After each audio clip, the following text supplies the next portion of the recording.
कोरडं टणक लाकूड सहज पोखरू शकणारा भोंगा संध्याकाळी कमळ मिटायच्या आत त्यातून बाहेर न पडल्यामुळे आत अडकला तर तो सकाळी ते कमळ पुन्हा उमलण्याची वाट बघतो, पण ती कोवळी कळी तो भेदत नाही.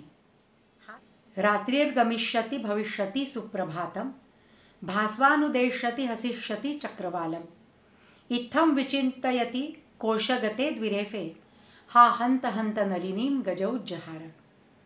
रात्र सरुनिया प्रभात होईल सूर्योदयी कमळे फुलतील करी विचार कमळातील भ्रमर हाय उपटी गज ती पद्मवेल. रात्री कमळ मिटल्यामुळे आत अडकलेला भोंगा विचार करत होता की उद्या सूर्य उगवल्यावर हा सूर्यविकासी कमळांचा ताटवा पुन्हा उमलेल आणि माझी सुटका होईल. पण अरे रे, त्याआधीच एका हत्तीने ती कमळवेलच उपटून